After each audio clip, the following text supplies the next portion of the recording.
नमस्कार, मैं हूं अर्जिता मिश्रा। आप देख रहे हैं सी न्यूज़ भारत। वक्त हो चुका है न्यूज़ बुलेटिन का। जानते हैं फिलहाल की न्यूज़ बुलेटिन पर।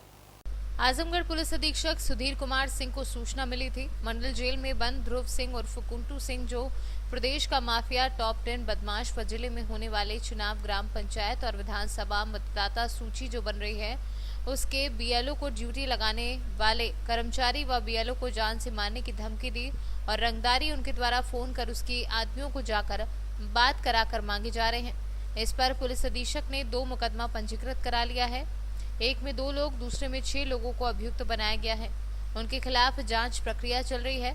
जांच के बाद उन पर सख्त से सख्त कार्यवाही की जाएगी।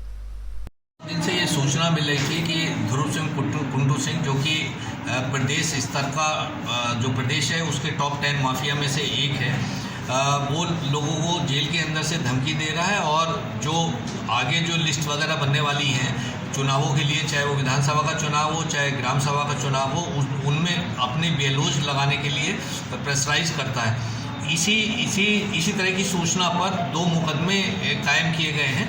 एक मुकदमा जो ये बीएलओ की ड्यूटी लगा रहे थे उनके द्वारा कायम कराया गया है, जिसमें किसी एक व्यक्ति ने उनसे बात कराई और उन्होंने इन्हें काम न करने के लिए जान से मारने की धमकी दी। उसका मुकदमा कायम किया गया है कुंटू सिंह और उनके आदमियों पर।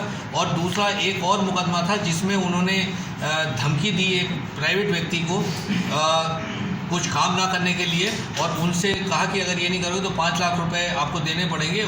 उसके लिए भी एक मुकदमा कायम किया गया। कल थाना जैनपुर में 2 मुकदमे कायम किए गए हैं और इन मुकदमों में जो लोग भी नामजद हैं, एक में 6 हैं और एक में 3 लोग नामजद हैं, इनके खिलाफ कड़ी कार्रवाई की जाएगी और आगे जाकर इनके विरुद्ध गैंगस्टर की कार्रवाई और गैंगस्टर एक्ट की धारा 14(1) के अंतर्गत जो उनकी संपत्ति होगी उसकी जब्तीकरण की कार्रवाई की जाएगी। तो किस तरह से चुनाव को प्रभावित करना चाह रहा है? देखिए, चुनाव को अभी, क्योंकि चुनाव अभी घोषित नहीं हुआ है और चुनाव की जो प्रक्रिया है, जो मतदाता सूची की जो प्रक्रिया है, उनके लिए बीएलओ बनाए जा रहे हैं। उन बीएलओ को वो अपने मनमाफिक लगाने के लिए बनाने की लिस्ट में, सूची में डालने के लिए प्रेशर बना रहे थे। उसी तरह की ये एफआईआर हुई है। तो कहाँ पे इस समय निरुद्ध हैं?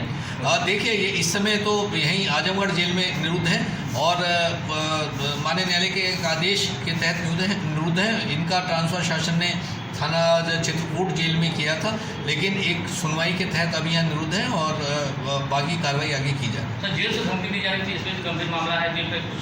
देखिए, उसके बारे में भी इसके दौरान विवेचना की जाएगी। किस मोबाइल से धमकी दी गई, क्यों दी गई और कहाँ किससे बात की, ये सारी चीज़ें विवेचना की चीज़ें हैं। और बाकी आजमगढ़ से सीनियर संवाददाता सीवी भास्कर की रिपोर्ट।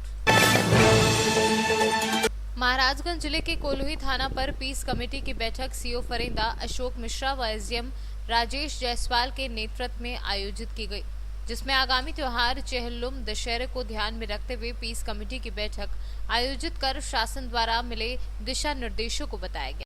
कराई गई है, इसका क्या उद्देश्य है? ये पीस कमेटी की बैठक में मैं और उप जिलाधिकारी फरिंदा साहब के साथ सामूहिक रूप से हुआ। यहाँ पर जो लोग गांव से संभ्रांत लोग और दोनों समुदाय के लोग आए हुए थे, उनसे चेहल्लुम त्यौहार के संबंध में जो दिशा निर्देश गाइडलाइन मिली है शासन से, उसके बारे में अवगत कराया गया। आगामी पंचायत चुनाव के बारे में बताया गया, आने वाले दुर्गा पूजा त्यौहार के बारे में बताया गया तथा गांव में जो आपसी भूमि विवाद से संबंधित मामले हों उसे अवगत कराने के लिए इन लोगों से अनुरोध किया गया है। साथ ही साथ ये कंबाइन मशीन में स्टार रिपर लगाने के लिए भी बताया गया और पराली न जलाया जाए, इसके बारे में भी वार्ता किया गया। महाराजगंज से सीनियर संवाददाता डीएस अग्ररी देव की रिपोर्ट। मैनपुरी में खेत में जा रहे की युवक की 11,000 वोल्टेज की लाइन टच होने से मौके पर ही मौत हो गई। वहीं ग्रामीणों ने विद्युत विभाग पर लापरवाही का आरोप लगाया है और पीड़ित परिवार का रो रो कर बुरा हाल है। लाइन चलते ही समय टूट गई। हाँ भैया जी, आप बताओ, आपका नाम क्या है? धर्मनारायण। हाँ, ये कैसे टूटी हुई है? पता नहीं, बिजली चलते समय टूट गई। अच्छा, ये लड़का अचानक नीचे से जा रहा था? अचानक नीचे से जा इसका रहा था। नाम क्या है? संजू। देखिए, यहाँ काफी भीड़ लगी हुई है। यहाँ लोग बड़े भीड़ लगाए हुए हैं। और क्या नाम है आपका? ज्ञानीलाल। आदमी है जी। तो ये बताइए, ये जो है आपको कैसे करंट लगा है? हम सब आ रहे थे खेत से, पानी नहीं मिलो, सब पोहरा तारे जा रहे थे ऊपर कर ले और मतलब पोहरा में टच हुई तार, इतना नीचा था, आवाज तेज चल रही, झोंका मार रहा तार। तो भाई रास्ता निकल गए, लौट के आए, पकड़ लिया। अभी थोड़ा मैनपुरी से सीनियर संवाददाता कमल सिंह की रिपोर्ट। प्रयागराज करछना विधायक उज्जवल रमन के द्वारा घूरपुर में मंगला प्रसाद पटेल के यहां बैठक करके क्षेत्र के लोगों की समस्याओं को सुना। इसी दौरान हाथरस की घटना के बारे में चर्चा करने पर उनके द्वारा कहा गया कि हाथरस की घटना बहुत ही निंदनीय है और सूबे के मुखिया को नैतिकता के आधार पर अपने पद से इस्तीफा दे देना चाहिए, क्योंकि हाथरस जिले के अधिकारी पीड़ित परिवारों के साथ अन्याय कर रहे हैं। कि अगर अगली सरकार समाजवादी पार्टी की बनेगी तो ऐसे कार्य करने वाले लोगों की जांच होगी और जांच के बाद इन पर कार्रवाई भी की जाएगी जिन लोगों ने कागजों पर काम किया। और मैं कहना चाहूँगा, जिस तरीके से बिजली विभाग का निजीकरण किया जा रहा है, अगर समाजवादी पार्टी की सरकार बनी तो इस फैसले को भी हम पलटने का काम अपनी सरकार में करेंगे। अंत में एक बार और कहूँगा कि जिस तरीके से किसानों की किसानी को निजी हाथों में बेचा जा रहा है, मैं तो कहूँगा कि आने वाले दिनों में अडानी और अंबानी इसको खरीदने जा रहे हैं। अब आपका गेहूं एमएसपी पर नहीं, आपका धान एमएसपी पर नहीं जाएगा। अब जो रेट अडानी और अंबानी तय करेंगे उस रेट पर जाएगा।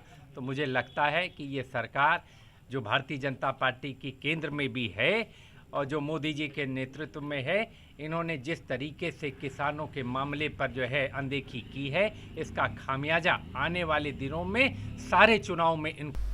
प्रयागराज से सीनियर संवाददाता राकेश पटेल की रिपोर्ट। प्रयागराज जारी डाक विभाग के दबंग कर्मचारियों की मनमानियों का खामियाजा जहां आम जनमानस को भुगतना पड़ रहा है, वहीं भारत सरकार के द्वारा संचालित भारतीय डाक सेवा में नियुक्त कर्मचारी व अधिकारी इतने निरंकुश हो गए हैं कि उन्हें समय पर पोस्ट ऑफिस खोलने का ज्ञान तक नहीं रह गया है, जिसके कारण वह मनमाने तरीके से पोस्ट ऑफिसों में पहुंच रहे हैं। कुछ इसी प्रकार का हाल है प्रयागराज के जारी बाजार स्थित पोस्ट ऑफिस का, जहां पर नियुक्त कर्मचारी व अधिकारी सुबह 11 बजे के बाद भी डाकघर का ताला खोलते हैं और वहीं लोगों के पूछने पर उन्हें डराते और धमकाते हैं। टाइम क्या हो रहा है? ऑफिस का नहीं ले सकते आप। नहीं ठीक है, हम ऑफिस का नहीं ले सकते सर। आप ऑफिस के बाद क्या टाइम हो रहा है? खोलने दीजिए पहले, तब तक नहीं टाइम क्या हो रहा है इस समय? आप इस समय आ रहे हैं, आप जो है तो आप बाहर चलिए। नहीं ठीक है, हम बाहर चले जाएंगे, कोई दिक्कत नहीं। ऑफिस के अंदर आप नहीं ले सकते। नहीं हम नहीं ले सकते, तो यही तो सर। नहीं इस समय टाइम आप बता दीजिए ना। टाइम क्या? टाइम करवा रहे हैं, समय नहीं इस घड़ी लगी हुई है। नहीं समय क्या है? वो अंकल बोल रहे थे कि टाइम क्या हो रहा है? आप बाहर चलिए, आप टाइम तो बता। टाइम देखिए, घड़ी लगी। नहीं तो आप अपने मुंह से बताइए।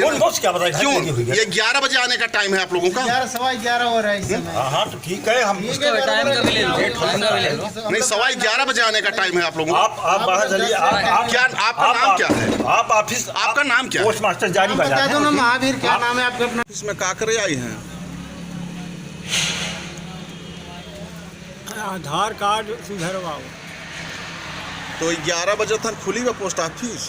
नहीं खुली बा, हम टाइम नहीं मालूम रहा चला है। कई घंटा से बैठा है नहीं आप? हम 8 बजे के साहब आए। तो इस समय 11 बज रहे हैं, तो अभी तक कोई अधिकारी आया कि नहीं आया? क्या नाम है आपका? राम जी। गांव? रजुआ। इसमें आप क्या करने के लिए आए?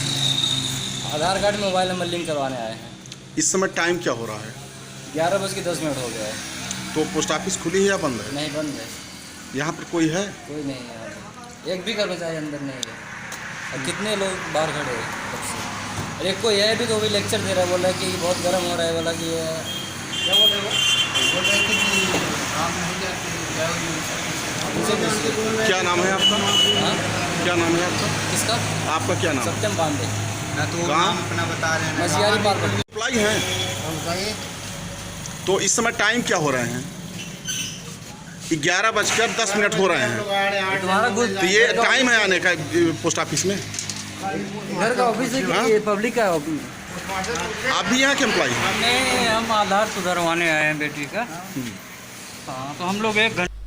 प्रयागराज से सीनियर संवाददाता राकेश पटेल की रिपोर्ट। अभी के लिए न्यूज़ बुलेटिन में बस इतना ही। देश दुनिया की तमाम खबरों के लिए बने रहिए सी न्यूज़ भारत के साथ। हर खबर आपके साथ, आपके हाथ।